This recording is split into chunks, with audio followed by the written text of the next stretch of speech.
Bonjour et bienvenue sur la chaîne Gaïa.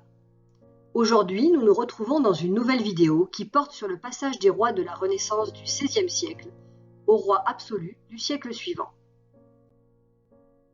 Pendant toute l'époque du Moyen Âge, les rois n'ont eu de cesse que de renforcer leur pouvoir et de s'imposer sur les grands seigneurs. Cette affirmation s'est appuyée sur des outils efficaces comme la guerre, les mariages, les alliances, le sacre, ou encore le renforcement d'une administration centralisée.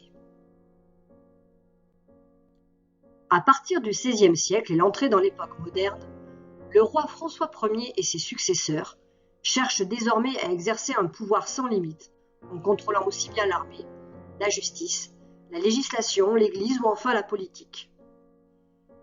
Il faut attendre le règne d'Henri IV pour que l'autorité du roi se renforce considérablement, et au XVIIe siècle, son petit-fils Louis XIV parvint à mettre en place une façon de gouverner sans limite appelée la monarchie absolue ou absolutisme. Entre François et Louis, en 200 ans, on passe progressivement du prince de la Renaissance au monarque absolu. Voyons maintenant comment ces rois ont gouverné et surtout comment ils ont imposé leur autorité sans partage. Nous verrons d'abord comment ces trois souverains ont progressivement affirmé leur pouvoir, puis nous montrerons les limites de cette affirmation. Ce qui nous intéresse avant tout, c'est la manière dont les rois ont construit peu à peu l'État, et d'autre part la manière dont ils ont construit la figure royale. Pour cela, ils se sont appuyés sur la religion, en renforçant leur caractère divin, sur la guerre, ils ont agrandi le royaume de France, sur l'art, qui se met au service du prince et sert d'outil de communication, c'est-à-dire de propagande, sur la politique, en prenant des mesures, réformant l'administration, imposant des lois, rédigeant des testaments ou encore en choisissant des emblèmes forts, sur l'affirmation d'un pouvoir de plus en plus personnel, enfin sur la cour, en domestiquant la noblesse qui devient un jouet du prince. Les rois s'affirment d'abord grâce à la religion. Il faut rappeler que depuis le Moyen Âge, la cérémonie du sacre à Reims confirme le caractère sacré du souverain. Il reçoit ainsi les huiles, il est lieutenant de Dieu sur terre. Il se tient sur un trône royal considéré comme le trône de Dieu. Ses pouvoirs sont d'origine divine et c'est sacrilège de porter atteinte à sa personne. On parle de crime, de lèse-majesté. C'est un roi très chrétien, défenseur de la foi catholique et protecteur du clergé. Mais on croit également qu'il a des pouvoirs miraculeux. Et le lendemain du sacre, il rend visite aux malades des écrouelles en disant « Le roi te touche, Dieu te guérit », ce qui en fait des rois thaumaturges. Mais ces mêmes rois, entre le XVIe et la fin du XVIIe siècle, ont également pris des mesures qui leur ont permis de renforcer leur pouvoir sur l'Église. Prenons d'abord l'exemple de François Ier au XVIe siècle. Fort de sa victoire militaire à Marignan en 1515, le roi signe un concordat avec le pape Léon X l'année suivante, c'est-à-dire qu'il passe un accord avec le chef de l'Église catholique qui lui permet de contrôler l'Église dans son royaume. En effet, tout en reconnaissant la prédominance du pape pour les questions religieuses, il peut désormais nommer les principaux représentants religieux du royaume de France, les évêques, les abbés et les archevêques. Il peut ainsi mettre à des postes importants des hommes qui lui sont fidèles et donc il contrôle l'Église. Ce concordat régit les relations entre l'Église catholique romaine et le roi de France jusqu'en 1790. Il donne au roi de France un pouvoir sur l'Église dans son royaume dont ne disposait aucun autre souverain catholique. Ensuite, le cas d'Henri IV est intéressant, car je rappelle qu'avant de devenir roi de France, Henri, roi de Navarre, est un protestant. Rien ne le prédestine à devenir roi de France, mais il est marié depuis 1572 à la princesse Marguerite, plus connue sous le nom de Margot, sœur du roi de France, Charles IX. Malheureusement, les trois frères de Margot, François, Charles et Henri, meurent sans laisser d'héritier mâle, mettant ainsi fin à la dynastie des Valois. Il ne reste plus que Margot, mais dans le royaume de France, la loi salique ne permet pas aux filles de régner. En revanche, son époux Henri, roi de Navarre, est un membre de la famille royale par alliance et prince de sang. Il peut donc prétendre à la couronne. Mais pour cela, il doit se convertir au catholicisme, car dans le royaume de France, les rois sont catholiques et ils sont sacrés par l'Église. Donc sans conversion, Henri ne peut espérer régner. Celui-ci est donc obligé d'abjurer sa foi protestante dans la basilique Saint-Denis. Le voici donc roi sacré dans la cathédrale de Chartres. Il ordonne donc un édit de tolérance en 1598, qui, tout en prônant le catholicisme comme religion du royaume, légalise la pratique protestante. Cet édit, connu sous le nom d'édit de Nantes, permet aux protestants de pratiquer librement leur culte. Ainsi, le roi décide en matière de religion et se place au-dessus de l'Église. Enfin, sous le règne de Louis XIV, le roi réaffirme le caractère divin du prince.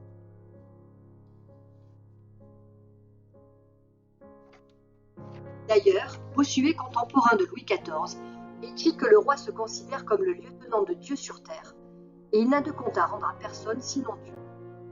Ce caractère divin permet ainsi au roi d'être considéré comme au-dessus des hommes, intouchable, donc sacré. Louis XIV profite de cette image pour renforcer son autorité puisqu'il se place au-dessus de tous. Il décide ainsi de révoquer l'édit de son grand-père, l'édit de Nantes, par un autre édit, l'édit de Fontainebleau, car il veut apparaître comme un roi très chrétien qui tient son autorité de Dieu. Il considère donc que la religion catholique doit être prédominante. Les temples protestants sont alors démolis et ils n'ont plus le droit de pratiquer leur culte librement.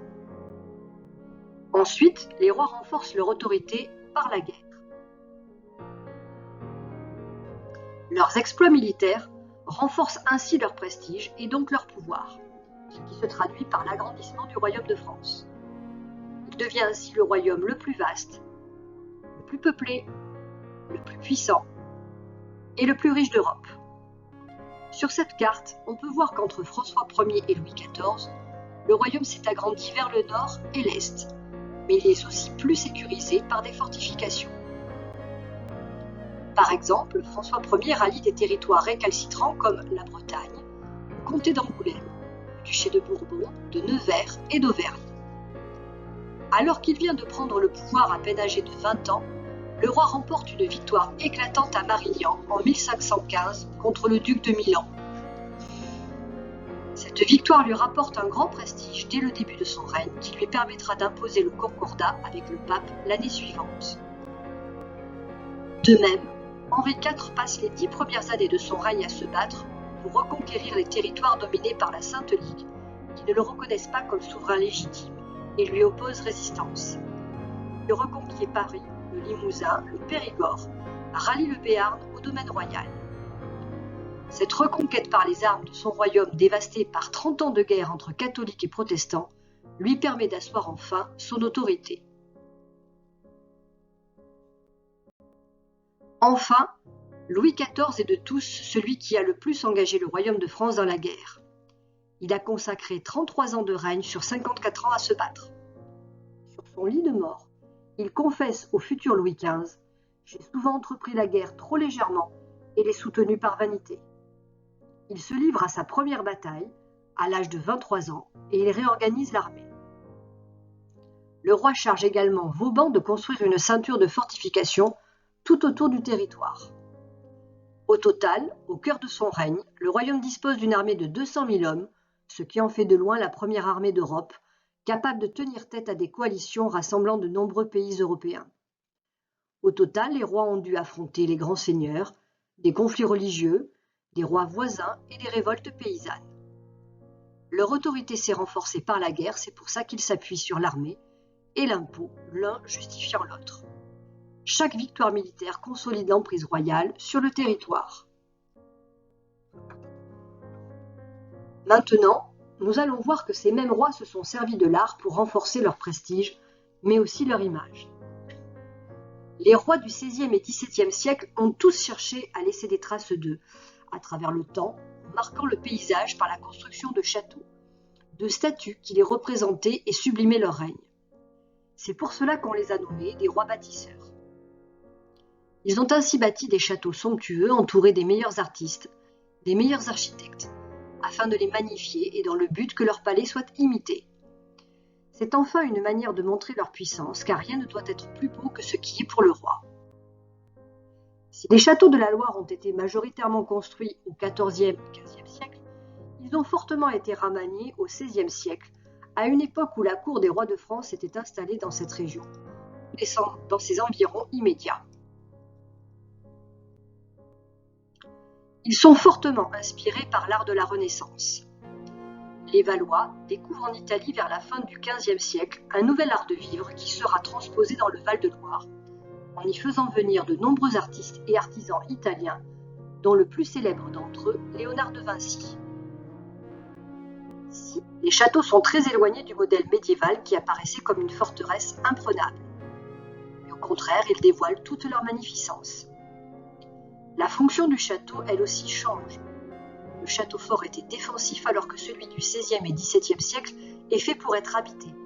Il exhibe la puissance du souverain. Il montre de larges ouvertures vitrées. Les hours et le pont-levis laissent place au jardin. Par exemple, le château de Chambord a été en partie construit par Léonard de Vinci. Il compte 444 pièces et 83 escaliers. Il est de style mi-gothique, mi-renaissance. De même, l'intérieur du château de Fontainebleau près de Paris est composé d'une galerie dédiée à François Ier. Celle-ci, construite entre 1528 et 1530, mesure environ 64 mètres de long et 6 mètres de large. Le roi François la fit édifier et décorer afin de relier ses appartements à la chapelle de la Trinité. Il en gardait les clés et la faisait visiter à ses hôtes de marque. La galerie a été confiée aux Italiens Rosso Fiorentino et le prix Matisse, qui la décorèrent de façon originale avec des peintures, des lambris, des fresques et des stucs. Les boiseries en noyer sculpté sont l'œuvre du menuisier italien Francesco Sibec de Carpi, qui les réalisa avec des essences rares, mais se tourna presque exclusivement vers le bois de noyer. Henri IV, quant à lui, a marqué le paysage parisien par une politique de grands travaux. Ainsi, une fois la paix revenue dans le royaume, il peut équilibrer les finances et grâce au prélèvement des impôts royaux, il finance de grands aménagements urbains. Alors que le royaume est pacifié, Henri IV s'intéresse à l'aménagement de Paris, car après les guerres de religion et le siège de la ville et ses destructions, la nécessité de construire s'impose. C'est aussi le premier roi qui fixera sa résidence ordinaire à Paris au Louvre, où il engagera des travaux importants. On retient de cette époque 3 projets remarquables. Le premier, la place et la rue Dauphine. Les travaux commencent par la construction du Pont Neuf, engagé en 1578 et terminé en 1606. Elle s'accompagne de la construction d'une place triangulaire, composée de maisons traditionnelles parisiennes en briques et pierre, avec boutique au rez-de-chaussée. Les travaux furent menés très rapidement et achevés en moins d'1 an. Enfin, la rue Dauphine fut percée en 1607-1608 à travers l'ancien collège des abbés de Saint-Denis et le jardin des Grands Augustins pour établir une liaison directe avec le bourg Saint-Germain. Deuxième projet, la place Royale. En 1605, Henri IV décide de construire à la place de l'ancien palais des Tournelles une place carrée bordée de maisons uniformes sur 3 côtés, le nord devant accueillir la manufacture. Située à l'écart de la circulation avec des accès limités, c'est une place purement résidentielle. La place fut habitée par de grands personnages de la noblesse et devint vite l'endroit à la mode.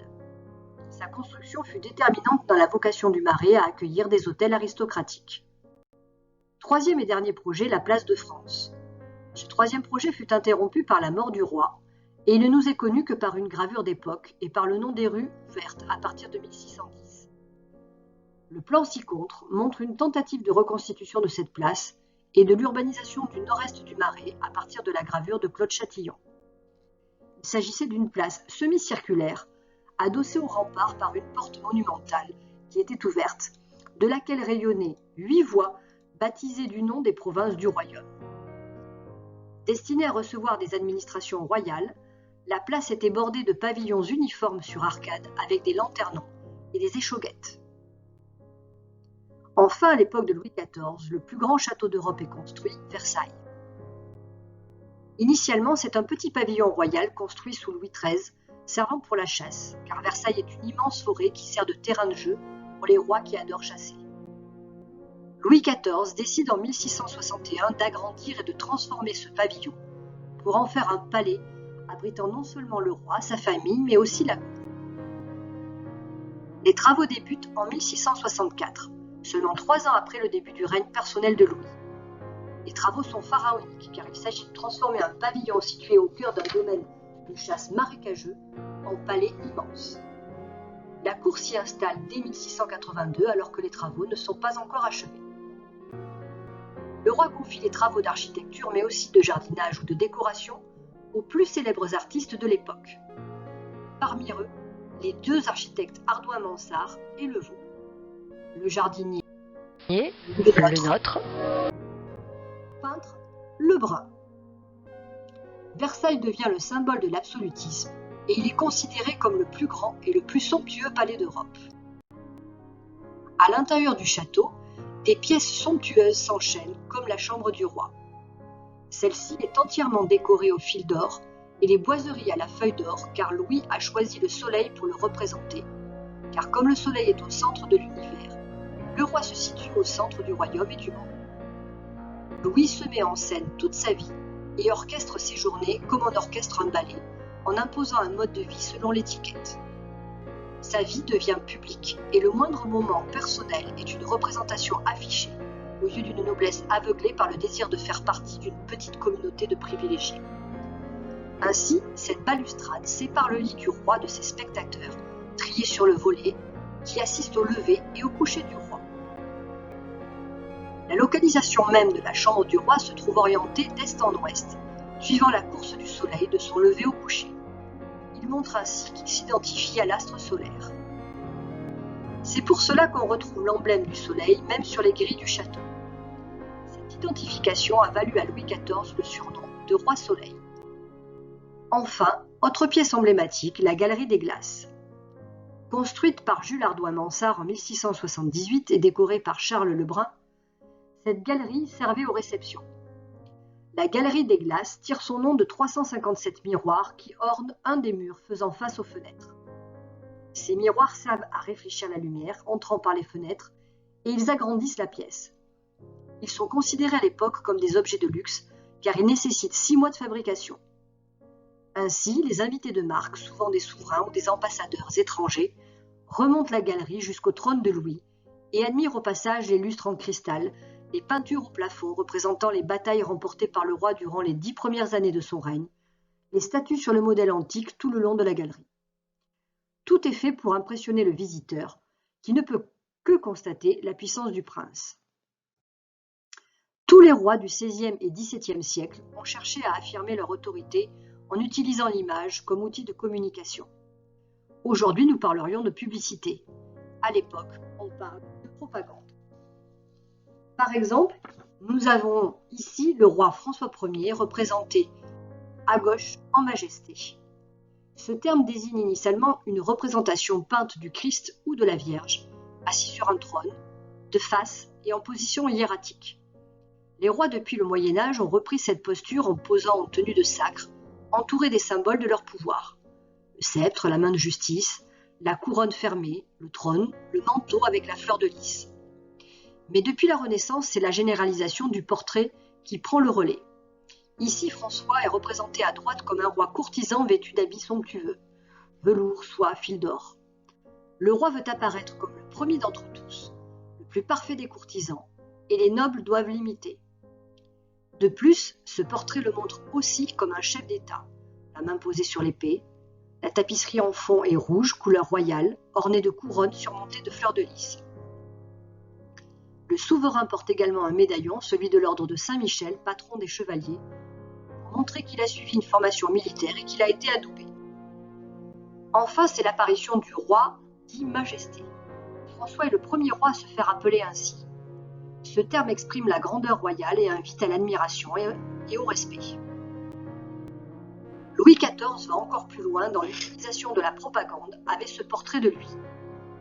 Ce tableau, peint par Rigaud en 1701, représente Louis XIV en tenue de sacre. Louis règne alors depuis 40 ans, il a 63 ans. Il porte un manteau d'hermine, des bas de soie, la culotte des gentilshommes, une chemise de dentelle. Le manteau royal est décoré des fleurs de lys, symbole de la monarchie française et de la pureté. Il est représenté entouré des symboles de son pouvoir. Il tient dans sa main le sceptre, montrant qu'il a le pouvoir de commander. Sur le coussin derrière est posée la couronne, symbolisant le pouvoir royal. À côté, la main de justice, montrant qu'il rend la justice. À son côté, l'épée signifie qu'il a le pouvoir de commander l'armée. Enfin, la médaille du Saint-Esprit montre qu'il est membre de l'ordre des chevaliers. Le roi est également représenté plus grand que nature, grandi par des talons rouges, symbole de la noblesse, et la perruque, car le roi est au-dessus de tous. Ce tableau est une œuvre de propagande, car c'est une commande. Le roi est volontairement rajeuni, et il est représenté avec tous ses pouvoirs. Ce tableau est en fait destiné aux cours d'Europe. Louis XIV veut apparaître comme un monarque absolu qui règne avec autorité sur son royaume. L'autorité du roi s'impose de plus en plus par la manière personnelle dont il exerce le pouvoir. Revenons un peu sur la définition du mot absolutisme. Le terme absolutisme vient du latin absolutus qui signifie une théorie ou un dogme complet. Ce qu'on appelle absolutisme, c'est une manière de gouverner le royaume en utilisant un pouvoir sans limite et sans partage, qui s'exerce aussi bien dans le domaine de la justice que le domaine militaire, que le domaine législatif, le domaine politique ou le domaine religieux. Tous les pouvoirs sont donc réunis entre les mains d'un seul homme, le roi. D'ailleurs, Louis XIV a défini lui-même ce mode de gouvernement en disant « l'État, c'est moi ». Ainsi, le roi décide seul des mesures à prendre et sa décision ne peut être révoquée. Il n'est assujetti à aucune loi ou constitution et gouverne sans contrôle. L'absolutisme a atteint son apogée sous le règne de Louis XIV. Souverain dit de droit divin, il n'était redevable de ses actes que devant Dieu, ce qui se traduit par un pouvoir arbitraire. Afin d'affirmer leur autorité, les rois choisissent de plus en plus d'exercer un pouvoir personnel, c'est-à-dire qu'ils dirigent seuls. Ils imposent des lois, ils modernisent l'administration, ils imposent des édits et transmettent des testaments. Ils cherchent également à s'imposer par des emblèmes et des devises à la manière des super-héros. Par exemple, François Ier, en choisissant la salamandre, animal censé résister au feu, apparaît comme indestructible. Henri IV, en choisissant 2 sceptres entrecroisés surmontés d'une épée, rappelle qu'il est un roi guerrier qui règne sur 2 royaumes, la Navarre et la France. Et il fait référence ainsi à son début de règne, où pendant les 10 premières années, il a dû reconquérir toutes les villes qui remettaient en cause la légitimité de son pouvoir. Enfin, Louis XIV s'identifie à l'astre solaire et au dieu Apollon, car comme le soleil est le centre de l'univers, il se considère au centre du royaume et du monde, au-dessus de tous les autres souverains. Ces emblèmes représentent leur valeur et montrent leur supériorité.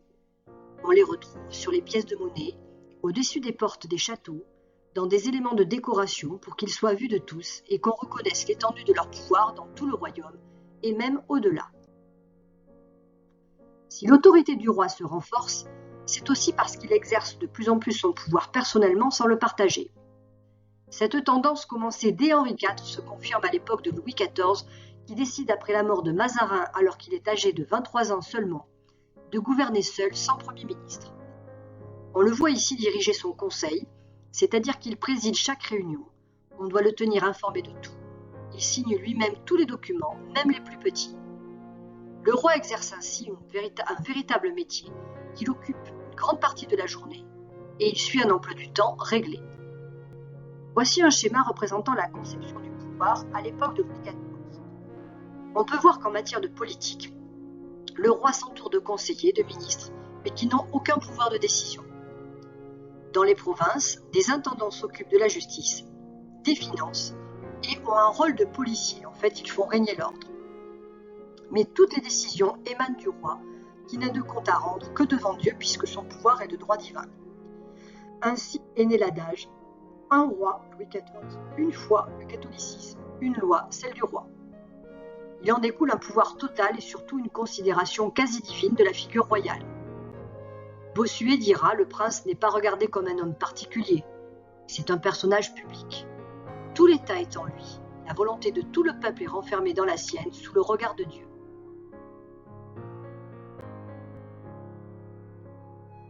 Comme le pouvoir du roi est sans limite, il en découle qu'il est souvent appuyé sur des lois pour gouverner, lois d'ailleurs qui émanent de lui. C'est pour cela que le monarque absolu est souvent accusé de pouvoir arbitraire. Il peut à sa guise faire arrêter qui bon lui semble. C'est le cas de l'intendant Fouquet, qui avait cherché à plaire au roi en l'invitant dans son château de Vaux-le-Vicomte pour une des plus belles fêtes de l'époque. Malheureusement pour lui, Le faste de la réception et la place grandissante que prenait Fouquet dans le royaume a été la goutte d'eau qui a fait déborder le vase. Louis XIV, jaloux, et pour bien montrer qu'il est le maître, fait arrêter et emprisonner à vie le pauvre Fouquet. Cette anecdote illustre parfaitement le pouvoir arbitraire du roi qui a monté un dossier à charge contre Fouquet, et son procès n'a été qu'une vaste machination. Enfin, le roi parvient à régner en maître en soumettant la noblesse. C'est certainement Louis XIV qui a le plus réussi à mater cette noblesse souvent remuante et menaçante. L'idée de loger à Versailles la cour et les membres de la haute noblesse renvoie aux tentatives de soulèvement de celle-ci au début du règne de Louis XIV. Aussi, le roi préfère avoir les grands seigneurs du royaume à l'œil en les logeant et les divertissant dans sa résidence personnelle. Ainsi, c'est toute la France qui est regroupée autour du roi. Ces grands nobles forment les courtisans. C'est un privilège d'approcher et de partager des moments avec le roi. Aussi, pour s'attirer les faveurs du monarque, il faut fréquenter régulièrement les résidences royales et respecter l'étiquette. Si ces nobles doivent faire preuve d'une disponibilité totale, ils sont récompensés par des pensions et gratifications financières royales, un logement au château de Versailles et des invitations régulières aux fêtes et cérémonies. On sait que les appartements des princes de la famille royale et les titulaires de haute charge disposaient d'appartements donnant sur les jardins, alors que les courtisans de moindre importance étaient logés dans les communs, les écuries ou dans les appartements donnant sur la ville. À Versailles, les espaces permettent à une cour nombreuse de vivre à demeure auprès du roi. Selon les jours, 3 000 à 10 000 personnes s'y pressent et forment une société très hétéroclite et hiérarchisée. Certains sont là par droit de naissance, d'autres par obligation sociale, d'autres encore par intérêt ou par curiosité, d'autres enfin pour gagner leur vie. La haute noblesse y est assidue, briguant les faveurs du maître de Versailles. En fonction de la noblesse de votre famille ou des faveurs données par le roi, les courtisans ont des privilèges, c'est-à-dire des avantages, mais aussi des devoirs. Leur vie quotidienne est réglée par l'étiquette, qui précise l'ordre d'arrivée dans les pièces, la possibilité d'assister à certaines cérémonies, les habits que l'on doit porter. Un noble ne peut pas refuser de vivre à Versailles, même si cela implique de vivre dans de petits appartements, plutôt que dans une grande demeure. En contrepartie, les courtisans ont des avantages financiers, des invitations dans les maisons royales, des fêtes, des invitations aux chasses et l'autorisation de jouer aux jeux de hasard et d'argent. La cour a de multiples divertissements, des concerts, des représentations de danse, des pièces de théâtre, particulièrement les pièces de Molière. Elles sont données plusieurs fois dans la semaine dans les grands appartements, mais aussi lors des manifestations officielles à l'occasion des naissances ou des mariages. Il faut servir et plaire au roi. Pour cela, il faut dépenser beaucoup d'argent au jeu, en habits et en chevaux, de manière à très vite dépendre du roi et de ses largesses. Cette situation renforce l'autorité royale qui peut ainsi contrôler la noblesse du royaume et combattre les éventuels complots contre elle. En contrepartie, le roi met sa vie en scène et son emploi du temps montre qu'il partage de nombreux moments de la journée avec ses nobles. Son lever, sa toilette, ses repas, ses divertissements, jusqu'à son coucher. Ce sont autant de moments publics pendant lesquels il convie quelques privilégiés à partager ces moments d'intimité. Ainsi, il occupe cette noblesse à des activités superficielles et lui donne l'illusion de côtoyer un être hors du commun. Malgré cette progressive affirmation du pouvoir royal, les rois du XVIe et XVIIe siècle ont aussi connu des résistances, et certains d'entre eux ont payé de leur vie ces oppositions. Ainsi, Henri IV, le 14 mai 1610, quitte le palais du Louvre pour rendre visite à son ami Sully, dans la résidence de l'Arsenal, à l'est de Paris. En début d'après-midi, il part donc en carrosse avec à ses côtés quelques compagnons dont le duc d'Épernon. Il n'a pas jugé nécessaire que la garde à cheval l'escorte. Voilà donc le carrosse bloqué rue de la Ferronnerie, près des Halles et du cimetière des Saints-Innocents, par une charrette de foin qui barre la rue. Les valets qui se tiennent sur le marchepied du carrosse quittent celui-ci pour faire écarter la charrette. Ravaillac, un jeune homme de 32 ans né à Angoulême dans une famille pauvre et très pieuse, n'attendait que cela. Il se hisse sur un rayon de la roue.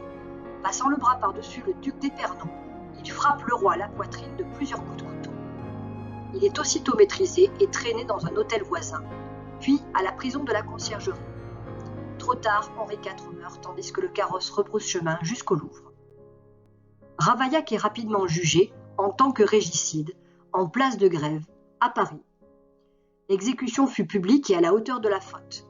Sa main droite, celle qui avait porté les coups meurtriers, est brûlée au soufre, et il est tenaillé sur tout le corps. Les bourreaux prenaient garde de le tenir éveillé et vivant. On l'allonge ensuite pour l'écartèlement. Celui-ci fut terriblement long. Quand il meurt enfin, la foule se rue sur lui pour une épouvantable curée. Il ne fut même pas possible de brûler le corps démembré comme l'arrêt du Parlement l'avait prévu. Autre épisode de tentative de renversement du pouvoir royal, c'est le soulèvement qui marque le début du règne de Louis XIV. À peine âgé de 5 ans à la mort de son père Louis XIII, le jeune Louis XIV n'est pas en âge de régner. C'est donc sa mère Anne d'Autriche qui assure la régence, assistée de son premier ministre, le cardinal Mazarin. La grande noblesse profite de cette période d'instabilité pour tenter de renverser le roi, car elle pressent l'affirmation du caractère absolu de la monarchie depuis Louis XIII. Elle se soulève donc à 2 reprises entre 1649 et 1651, ce qui marqua profondément Louis, obligé de fuir dans la nuit Paris pour se réfugier à Saint-Germain-en-Laye. Devenu adulte, Louis garda un souvenir amer de cette fronde, et la construction de Versailles fut un moyen de mettre à sa botte la noblesse. Enfin, le régime absolutiste a aussi été critiqué du vivant des rois. Ainsi, ce texte de Fénélon dénonce le coût du régime de Louis XIV. Il accuse le roi d'avoir appauvri son peuple par une imposition de plus en plus lourde, ce qui a réduit la population à la misère. La cause, le coût de la vie à Versailles pour divertir le roi et la cour, mais aussi la guerre. En effet, le régime de Louis XIV a certainement été le plus coûteux de tous les règnes. Entretenir la noblesse aux frais de l'État à Versailles a contribué à ruiner le royaume et le prélèvement des impôts n'a jamais permis de compenser les frais liés à la guerre. Lorsque Louis XIV meurt, il laisse à son successeur une dette colossale qui ne parviendra jamais à être résorbée. Cette dette et la crise financière qui en découle coûtera le trône et la tête de son arrière-petit-fils Louis XVI au moment de la Révolution. Ainsi, en 200 ans, le pouvoir des rois a atteint son apogée. Jamais la monarchie n'a été aussi puissante et ce pouvoir a renforcé le prestige du prince. Avec Louis XIV, le rayonnement de la France en Europe est inégalé et il apparaît comme le roi le plus puissant de l'époque. Mais à peine 100 ans plus tard, ce modèle est remis en question et finit par disparaître avec la Révolution.